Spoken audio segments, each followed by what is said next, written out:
तो आज का हमारा टॉपिक रहेगा लॉ ऑफ डिमांड, जिसमें क्या है कि हमने ये तो देखा था कि जो प्राइस है और जो क्वांटिटी है, प्राइस के बढ़ने से जो क्वांटिटी की जो डिमांड है, मतलब जो कमोडिटी की डिमांड है वो कम हो जाएगी।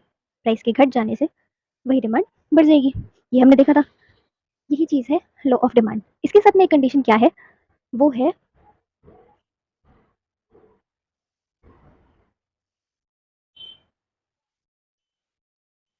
जो अदर थिंग्स हैं वो कांस्टेंट रहेंगी।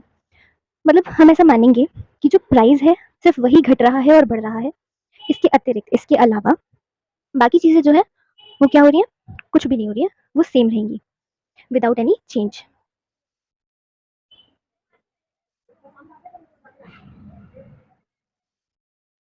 ओके, इसी को बोलते हैं लॉ ऑफ डिमांड। अब बाकी जो चीज़ें हैं, कौन कौन सी चीज़ें हैं जो कांस्टेंट रहेंगी। हमने देखा था कि 9 फैक्टर्स होते हैं जो डिमांड को अफेक्ट करते हैं। ठीक है, फर्स्ट में हमने देखा था प्राइस ऑफ अ कमोडिटी। इसके बाद हमने देखा था price of related goods, income of consumer, season and weather, population etcetera. जितने भी पॉइंट्स थे सेकंड से लेके 9th तक, ये सारे रहेंगे कांस्टेंट, सेम रहेंगे, कोई चेंज नहीं है, ऐसा हम एज्यूम करते हैं। ठीक है, बस हमें ये देखना है कि जो प्राइस है सिर्फ वही कम या ज़्यादा हो रहा है, और प्राइस के ही कम या ज़्यादा होने से जो क्वांटिटी डिमांडेड है वो कम या ज़्यादा हो रही है। अगर डिमांड घट गई तो प्राइस पे कोई इम्पैक्ट नहीं आएगा, अगर डिमांड बढ़ गई तो प्राइस पे कोई इम्पैक्ट नहीं आएगा। प्राइस जो है सिर्फ इसके घटने या बढ़ने से इस पे इम्पैक्ट आएगा, वन साइडेड है, सिर्फ इससे इस पे इम्पैक्ट आएगा, इससे इस पे नहीं आएगा। अब इसकी सेंटेंस देखो, law of demand states that other things being constant, when the price of the commodity increases then its demand decreases, and when the price of the commodity decreases its demand increases. ठीक है, in short there is indirect relationship और inverse relationship between price of the commodity and demand of the commodity. ये हमने देखा था कि indirect होता है, तो आपको ये भी लिखना है। इसके अलावा आपको लिखनी है एजम्पशंस। लॉ ऑफ डिमांड की डेफिनेशन लिखने के बाद उसमें आपको 3 to 4 पॉइंट्स लिखने हैं, जो क्या रहेंगे, वो पॉइंट्स रहेंगे, there is no change in the price of related goods, there is no change in the income of consumer, there is no change in taste and preferences of consumer, there is no change in government policy. In points को आपने क्या कैसे करना है, second से लेके 9th तक कोई भी पॉइंट्स लिख दो, बस उसमें नो चेंज दिखाना है आपको, क्योंकि हम assumptions की बात कर रहे हैं। तो इनमें से 3 to 4 पॉइंट्स खुद से भी आप लिख सकते हो।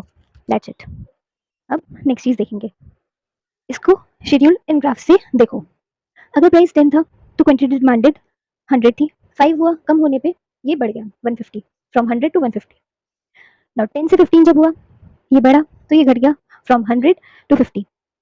इसको आप एक्सप्लेन कर सकते हो। नाउ ग्राफिकल रिप्रेजेंटेशन देखेंगे, जो कि रहेगी, पहले तो पी और क्यू, ये हमारा प्राइस और क्वांटिटी डिमांडेड थे। जब प्राइस घटा फ्रॉम पी टू P1 तो जो डिमांड थी वो क्या हो गई, बढ़ गई, from Q to Q1। Similarly P से P2 तक आने में जो डिमांड थी वो कम हो गई, फ्रॉम Q to Q2। इसको अगर आपको बताना हो तो आप बता सकते हो, एक्सप्लेन कर सकते हो, टेबल को भी एंड ग्राफ को भी।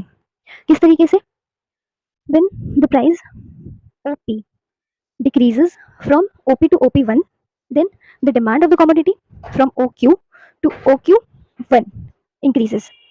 Similarly, when the price increases from OP to OP2, then its demand decreases from OQ to OQ2. इस तरीके से आपको मेंशन करना है। ठीक है, आप टेबल भी एक्सप्लेन कर सकते हैं, मतलब जो चीज़ लिखी है, जो चीज़ सामने दिख रही है, उसको ही आपको एक्सप्लेन करना है। दैट्स इट, इसमें सिर्फ इतना ही। और देखेंगे एक्सेप्शंस और जो इसके रीजंस हैं वो भी। नाउ कुछ इंपॉर्टेंट फैक्ट्स हैं लॉ ऑफ डिमांड से रिलेटेड, 4 फैक्ट्स हैं जो कि हमें देखने चाहिए। इनवर्स रिलेशन रहेगा, जो प्राइस और क्वांटिटी का रिलेशन है वो इनवर्स रहेगा, मतलब उल्टा रहेगा, बढ़ना घटना घटना बढ़ना। ठीक है, ये हमने देखा था।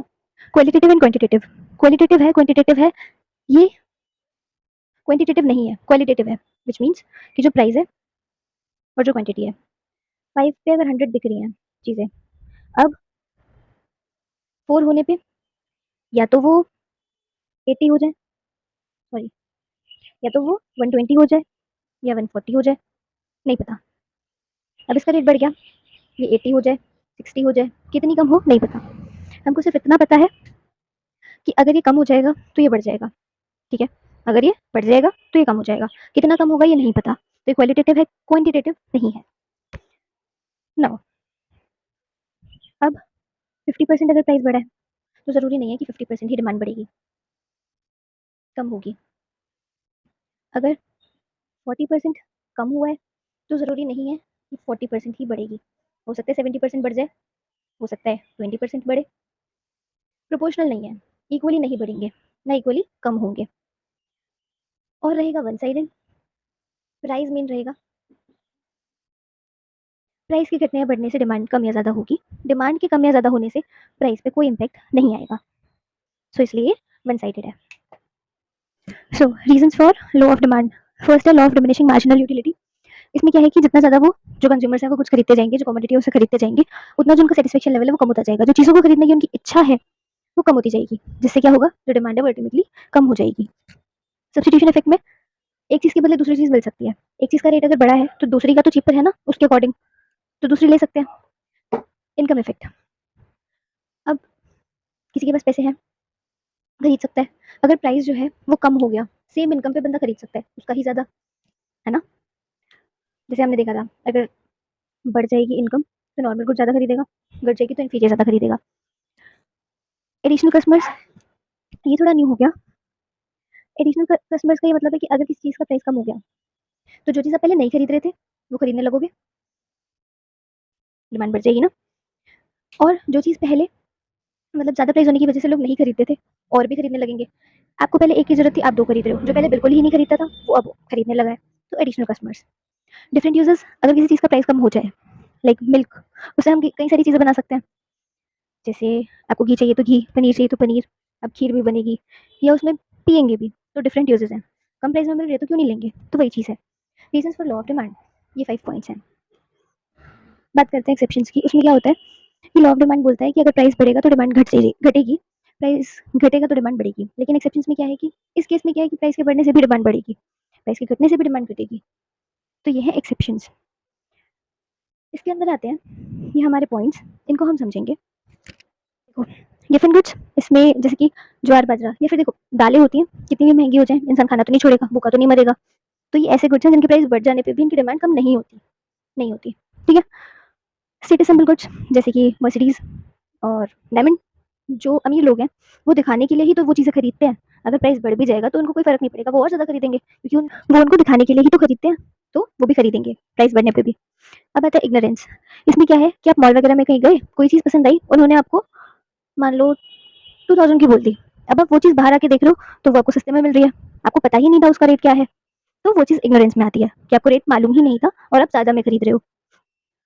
Fourth, fear of shortage. जैसे कोविड के टाइम पे लॉकडाउन लगा था, लोगों ने बोला था कि जल्दी जल्दी राशन भरो, फिर पता नहीं मिलेगा या नहीं मिलेगा आगे। तो वो चीज़ भी है कि अगर कोई चीज़ महंगी भी मिल रही थी तो आगे चल के ना मिले, इस चीज़ का डर था, इसलिए वो पहले ही उसको भर रहे थे उस टाइम पे। तो तब भी उन्होंने रेट नहीं देखा था। Fifth, necessities of life. इसमें मेडिसिन वगैरह आएंगी आपकी, जैसा कोविड के टाइम पे भी था। और वैसे भी अगर जैसे किसी को ब्लड वगैरह की नीड हो और वो ज़्यादा रेट देके मिल रहा हो और किसी की जान बच रही हो तो वो ज़्यादा पे करने के लिए भी रेडी होंगे। तो these are exceptions of law of demand.